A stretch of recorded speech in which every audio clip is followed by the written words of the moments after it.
आपने तय कर दिया है कि आपको बचाने के लिए पुलिस है, आपकी सत्ता में बैठने के लिए मोदी और अमित शाह हैं। आप खुद क्या हैं? आपने कभी अपनी कुर्बानी देने की सोची? आपने तो अपने स्वार्थों की कुर्बानी नहीं दी है। आप चाहते हैं आपके लिए कोई लड़े, आप नहीं लड़ना चाहते। मेरा बेटा पढ़ ले, मेरी बेटी इंग्लैंड चली जाए, मेरा बेटा अमेरिका में नौकरी करे और एक मकान वहां बना रहे, यहां कुछ होगा मैं वहां चला जाऊंगा। इसी मानसिकता ने आपको ऐसा कर दिया है कि आप इस देश में 90 करोड़ हैं, पुलिस आपकी है, व्यवस्था आपकी है, कानून आपका है, लेकिन सुनती उनकी है। और आपकी बात नहीं सुनी जा रही है, आपकी जेन्युइन बात नहीं सुनी जा रही है। आप फ्रस्ट्रेटेड घूम रहे हैं। भारत के संविधान में 20 धाराएं आपके खिलाफ हैं। आप में हिम्मत नहीं है कहने की, क्योंकि आप अपने निजी स्वार्थों में लिप्त हैं। आपको लगता है बहुत बड़ा मकान और बीएम जो गाड़ी है वो आपको बचाएगी। आप एपीजे अब्दुल कलाम पैदा करिए, वो कहते हैं हमें नहीं पैदा करने हैं, हमें पंचर जोड़ने वाले 12 चाहिए, जो पंचर भी जोड़ें और इस देश में पंचर भी कर दें। यह लोकतंत्र है, इसमें वोट की वैल्यू है। आप बहुत करोड़पति हैं तो भी आपका एक ही वोट है। एपीजे अब्दुल कलाम पैदा करेंगे तो भी उसका एक ही वोट है, लेकिन वो 12 जो हैं उनसे आप हार जाएंगे। डेमोक्रेसी में नंबर गेम होता है, क्वालिटी ऑफ द वोट नहीं होता कि किस क्वालिटी का वोट है, इसकी कोई वैल्यू नहीं होती। 20, 25, 30 साल पहले हम दिल्ली में सुना करते थे, देश भर में लिखा रहता था सड़कों के ऊपर, दीवारों पे, हम दो हमारे दो, हम दो हमारे दो। कानून तो नहीं था ना, एक कैंपेन चल रही थी। आपने उसको सीरियसली ले लिया। अब आपकी संकट क्या है कि आप जो काम आपको करना था वो तो किया नहीं, अब जो दूसरे कर रहे हैं उनकी आप रोक नहीं पा रहे। अब संकट ये कि हमारे तो 2 हैं, तो किसी ने कानून बनाया था आपसे 2 करने के लिए, और आप तो उनसे ज्यादा संपन्न थे। लेकिन आपकी संपन्नता तो अलग है। 4 गाड़ियां ना हो जब तक, 15 एसी ना हो, तो हमारी संपन्नता यह है। और उसके बावजूद भी हम कमजोर हैं। वो पंचर जोड़ रहा है, 2 वक्त की रोटी नहीं है, उसके बाद भी वो चौराहे पे खड़ा हुआ है, और आपकी हिम्मत नहीं उससे लड़ने से। तो उससे कहते हैं लड़ने के लिए पुलिस बनाई है हमने, तो पुलिस क्यों लड़ेगी? आप कुछ खोना नहीं चाहते। आप चाहते हैं कि दोबारा से सिख कोई पैदा हो जाए, कोई भगत सिंह आ जाए। आप सिर्फ इसका इंतजार करते हैं और कोई अब आ नहीं रहा। लिहाजा सिखों को आपने इस 1984 से लेकर आज तक कोई ऐसा काम किया कि उनके जख्मों पे थोड़ा मरहम लगता? अपनों के जख्मों पे मरहम लगाने में आपकी नाक छोटी होती है, लेकिन घर वापसी के लिए जिन लोगों ने धर्म बदल के वो इस्लाम कबूल कर लिया है, उनको वापस लाने में लगे हुए हैं। यार कहां अपनी एनर्जी लगा रहे हो? वो वापस आने वाले हैं, वो कोई वापस नहीं आने वाला। लेकिन आपको ये प्रकल्प चलाना है, चलाए रहो, कहते रहो। कोई आया वापस? फिर वापस आता तो आपकी गिनती ये क्यों होती और उनकी गिनती क्यों होती? तो हमारे नैरेटिव गलत हैं, हमारे लड़ने का तरीका गलत है।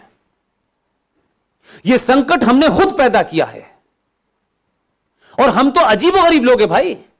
हम बार बार कहते हैं इस सत्ता ने यह नहीं किया, उस सत्ता ने यह नहीं किया। जाने अनजाने में आपने इस देश की सारी प्राइमरी एजुकेशन, मदन भाई, टोटल प्राइमरी एजुकेशन इस देश की कौन चला रहा है? क्रिश्चियन चला रहे हैं। चला रहे हैं कि नहीं? सच बोलिए कि आपके घर में जब बच्चा पैदा होता है तो कुछ इतने पढ़े लिखे संपन्न लोग हैं कि वो सेंट स्टीफन में 5 साल के बाद पहले ही जाके रजिस्ट्रेशन करा देते हैं। कितने लोग हैं जो शिशु बाल मंदिर में जाकर के कहें कि हमारा बच्चा यहीं पढ़ेगा? सच बोलिए ना, क्योंकि आपको अपने बच्चे को मल्टीनेशनल कंपनी का सीईओ बनाना है। तो इस देश के लिए गरीब का बच्चा लड़ेगा क्या? मरने के लिए कितने लोग तैयार हैं इस देश के लिए? तो आपका बच्चा तो क्रिश्चियन स्कूल में पढ़ेगा, वहां तो जैक एंड जिल सीखेगा, वहां सुबह की प्रेयर में यीशु को याद करेगा, और उसका संकट आपने बढ़ा दिया है। फादर फादर माने पिता। तो घर वाले फादर को फादर माने या उसको फादर माने? वो कंफ्यूज है और बता नहीं रहे कि ये वाला फादर कैसा है, वो वाला फादर कैसा है। उस फादर के पास पूरा टाइम है तो वो उसका दिमाग ब्रेन वॉश कर रहा है, और इन फादर के पास समय नहीं है क्योंकि ये गाड़ी खरीदने में लगे। कुछ दिन बाद बोला फादर, वो उस फादर की ज्यादा सुन रहा है और आपकी नहीं सुन रहा। तो गलती किसकी है? और उस बच्चे से फिर आप ये उम्मीद करते हैं कि वो सनातन को जाने। वाह, आप अपने घर में सीरियस तरीके से पूजा भी नहीं करते। आप जैसे ही पैसे से संपन्न होते हैं तो आपको चुटिया रखना कंजर्वेटिव बात लगती है। तिलक लगाना क्या यार, ये ठीक है यार, इससे क्या पड़ता है। मैं कट्टर नहीं दिखना चाहता, मैं लिबरल दिखना चाहता। अपने आप ही तय कर लिया आपने। आप धोती पहनने में आपको शर्म आती है, आपको अपने त्योहारों को त्योहार की तरह मनाने में शर्म आती है, और धीरे धीरे वो पहचान अब आपकी ये हो गई है कि आपकी पहचान क्या है यह आपको भी नहीं पता। जिन्हें जैसी भी पहचान है दुनिया उनको बुरा कहती है, कहती रहे, लेकिन उन्होंने अपनी पहचान पे कभी कंप्रोमाइज नहीं किया। वो हिंदुस्तान का कोई कोना हो, छोटे भाई का पजामा बड़े भाई का कुर्ता पहन के घूम रहे हैं, उनको नहीं लगता लोग हमें मूर्ख कहेंगे। वो जैसे हैं वैसे ही हैं। उन्होंने अपनी शर्तों पे आपसे कहा, आप हमारी बात माने, हम आपकी बात नहीं मानेंगे। आप मानेंगे तो आप हमारे भाई हैं, नहीं मानेंगे तो हमारी आपकी कोई दोस्ती नहीं हो सकती। और पूरे हिंदुस्तान में जगह जगह मात्र 70 सालों के अंदर 1947 की हालत कर दी है। आज आपकी सत्ता है, कुछ ऐसे लोगों की सत्ता है जो राष्ट्र के प्रति चिंतित हैं, लेकिन 370 किसी मुसलमान से रिलेटेड है। लेकिन वो ये मानते हैं कि 370 ने भारत के जमीन के ऊपर एक राज ऐसा स्थापित कर दिया था कि जो संवैधानिक तौर पे टू नेशन थ्योरी को जन्म देता था। जिनका संविधान अलग था, जिनकी विधानसभा का टर्म अलग था, वहां भारत की सुप्रीम कोर्ट लागू नहीं होती थी, वहां भारत की संसद लागू नहीं होती थी। आपको 70 साल तो बौना बना के रखा ना। ये तो अलग बात है कि गुजरातियों ने जो गलती 1947 में की थी उसका प्रायश्चित जल्दी कर लिया। और अगर यह दौर ना आता तो आप सिर्फ कुंठा में जी रहे थे, इन्फिनिटी कॉम्प्लेक्स में आप जी रहे थे। आप में हिम्मत नहीं थी कि औरंगजेब रोड क्यों होगी दिल्ली में, यह बख्तियार खिलजी के नाम से स्टेशन क्यों होगा, जिसने भारत की सनातन की पहचान नालंदा की लाइब्रेरी में 95 लाख किताबों के अंदर आग लगा दी, तहस नहस कर दिया। उनका मानना था कि एक किताब मिल गई है हमें, यही हकीम लुकमान का इलाज है, इस किताब में सारे जो है टेस्ट लिखे हुए हैं, अब किसी किताब की जरूरत ही नहीं है हमको। उसी के नाम से स्टेशन बना हुआ है। दुनिया पूछे कि आपने क्यों लिखा है कि साहब इस आदमी ने महान कार्य किया, हमारी 95 लाख किताबें जला के लाइब्रेरी को राख कर दिया। उन्होंने तो एलेक्जेंडर की लाइब्रेरी जलाई थी भाई, वो तो किसी और किताब में यकीन ही नहीं करते, एक ही किताब में करते हैं। आप उनके साथ रहने पे मजबूर हैं, उनके टर्म डिक्टेट कर रहे हैं, उसमें मजबूर हैं आप, क्योंकि आपको लड़ना नहीं है। आप सुविधा भोगी समाज के हिस्से हो गए हैं। मेरा कैसे जुगाड़ हो जाए, मैं कैसे आगे बढ़ जाऊं, मुझे इसमें मतलब है, मेरा भाई मर जाए कोई फर्क नहीं पड़ता, मेरा स्वार्थ होना चाहिए। लिहाजा ये एक अलग बात है कि कहते हैं कि मलेरिया की दवा खा लो तो 1 हफ्ते में चला जाता है, और दवा ना खाओ तो 7 दिन बाद जाता है। इस देश के पास अब कोई ऑप्शन ही नहीं था। सारे किस्म के आप इज्म टेस्ट कर चुके थे और इतने हराए और थक चुके थे, हर तरफ से आप इतने पिट चुके थे कि आपको लगता था कि हमारे पास कोई रास्ता नहीं है भाई। तब आपको लगा 2014 में कि क्या हम एक बार हिंदू होकर वोट दे सकते हैं, और आपने दे दिया। उसका नतीजा यह निकला कि जो लोग सत्ता पे बैठे, ईमानदारी से बात कीजिएगा, अगर आप मुझे वोट देंगे तो मैं वही करूंगा जिन लोगों का वोट लेके आए, क्योंकि मुझे मालूम है मेरे वोट देने वाले ताकतवर हैं, अगली बार मुझे हटा देंगे, क्योंकि जिस पर्पस से उन्होंने मुझे भेजा था वो काम मैंने नहीं किया।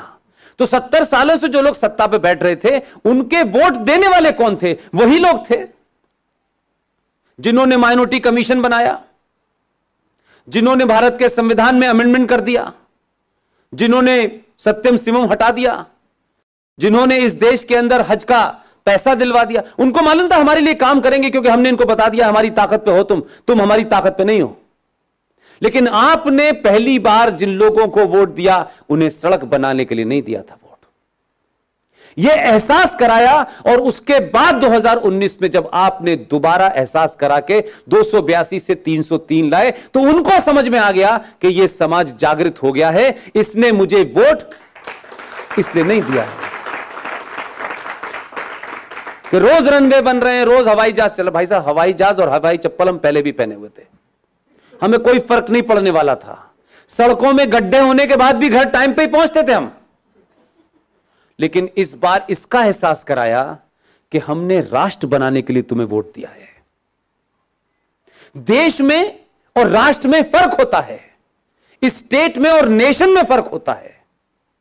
मैंने अभी कल परसों भी कहा कि 70 साल का इतिहास देखें तो हमें ऐसा लगता है Indian state was working against the interest of Indian nation. यह पहली बार मुझे लग रहा है, इसलिए मैं फिर कह रहा हूं, बहुत सारी गलतियां, बहुत सारी शिकायतें, बहुत सारे एजेंडे होंगे, देश की अर्थव्यवस्था बहुत खराब है, होगी। अर्थव्यवस्था तो पहले भी खराब थी, कौन सी नई बात हो गई? इस वक्त अर्थव्यवस्था सही करने का समय है कि राष्ट्र बचाने का समय है। और सरकारें और समाज के बीच में जो कोऑर्डिनेशन होना चाहिए, वो मैं 70 साल में 25 साल की पत्रकारिता के बाद, राजनीति को पास से समझने के बाद, मुझे पहली बार ऐसा महसूस होता है कि सत्ता को यह पता है कि समाज क्या चाहता है, और समाज इस सत्ता को उस मुद्दे से, उस लाइन से, उस डगर से हटने देना नहीं चाहती। इसलिए ये बहुत तेजी से जो काम हो रहे हैं, वो इसलिए हो रहे हैं कि ये ऐसे मुद्दे हैं जिस पे बहुत सारे, जो पिछले 500, 600, 700 सालों के बाद जिन्होंने अपनी एक इनविजिबल सत्ता बनाई थी, उसको जब आप डिमोलिश करेंगे तो जगह जगह से, कहीं से आमिर खान चिल्लाएगा, कहीं से नसरुद्दीन खान चिल्लाएंगे, कहीं से कन्हैया, कहीं से उमर, कोई जेएनयू में होगा, कोई जादवपुर में होगा, ये सब चिल्लाएंगे। ये ऐसा नहीं था क्या कहते हैं कि आपका आदमी काम करेगा तो ये चुप बैठेंगे। मुझे तो खुशी इस बात की है कि उन्होंने अपनी जगह बता दी है कि हम कहां कहां हैं। हम यहां यहां हैं, उन्होंने बता दिया है, वहीं वहीं कैमरे लगे हुए हैं। अब झूठ नहीं बोल सकते आप। अब सरकार भी अगर यह कहे कि नहीं, ये दंगा इन्होंने नहीं कहा, तो सरकार क्या झूठ बोलेगी? पूरे देश में तो वो दंगे हो गए। आपका दबाव है कि सरकार को एक्ट करना पड़ रहा है। मैं चाहता हूं कि 70 साल तक जिस तरीके से देश की राजनीति चली कि कुछ लोगों ने अपनी पोजीशनिंग करके जायज नाजायज काम करवाए सत्ता से, हमने तो इनसे सिर्फ जायज काम करने के लिए कहा है। इसलिए अगर आप समझते हैं कि भारत की राजनीति और भारत में जो विषय है आपका, बदलते भारत में हिंदुत्व की भूमिका, मैं इस शब्द को कहता हूं कि आप इसे कहिए, बदलते भारत में सनातन की भूमिका। सनातन क्या है, इसे चिल्ला चिल्ला के लोगों को बताइए, अपने लोगों को भी बताइए, और जो दूसरे हैं जो देर में सुनते हैं, क्योंकि 5 वक्त चिल्लाते हैं तो इसलिए कम सुनाई देता है,